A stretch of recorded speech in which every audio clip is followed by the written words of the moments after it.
Assalamualaikum warahmatullahi wabarakatuh. Perkenalkan, nama saya Gita Sofia.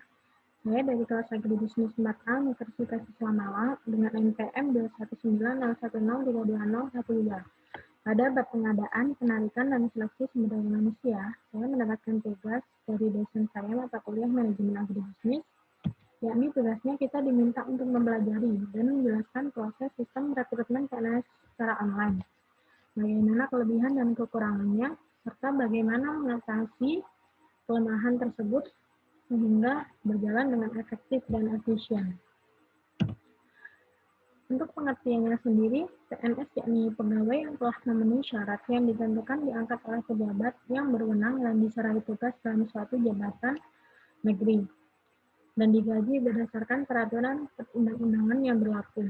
Untuk rekrutmen sendiri, serangkaian aktivitas mencari dan mengikat pelamar kerja dengan motivasi, kemampuan, keahlian, dan pengetahuan yang diperlukan guna menutupi kekurangan yang diidentifikasi dalam perencanaan kepegawaian. Untuk prosesnya sendiri, yang pertama ada seleksi administrasi, di dalamnya kita mendaftar online di web untuk dapat kartu pendaftaran, upload dokumen pendaftaran, verifikasi dokumen.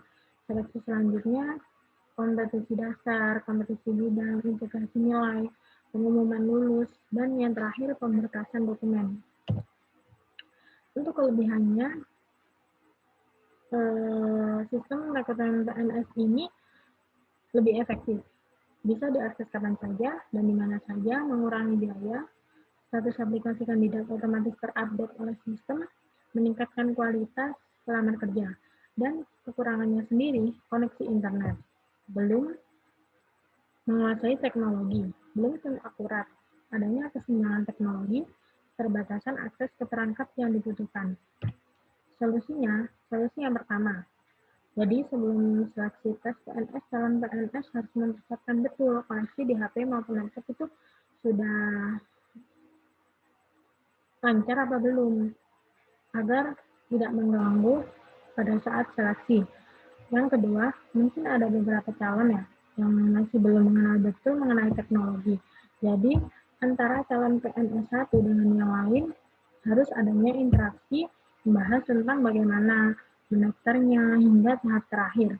Dan yang ketiga, bagi para pendaftar PNS harus memperhatikan betul mengenai info adanya seleksi tes CPNS. Harus akurat dan harus jelas sumbernya. Yang keempat, perlu melakukan sedikit edukasi untuk memperlancar jalannya interview online nanti. Gunakan tutorial langkah demi langkah yang mudah dimengerti. Dan yang terakhir, solusi yang terakhir, kita bisa menawarkan alternatif lain untuk membuat proses interview berjalan lebih lancar. Misalnya, dengan menjalankan interview via WhatsApp yang lebih dikenal banyak orang. Nah, sekian, terima kasih penjelasan dari saya. Kurang lebihnya mohon maaf. Wassalamualaikum warahmatullahi wabarakatuh.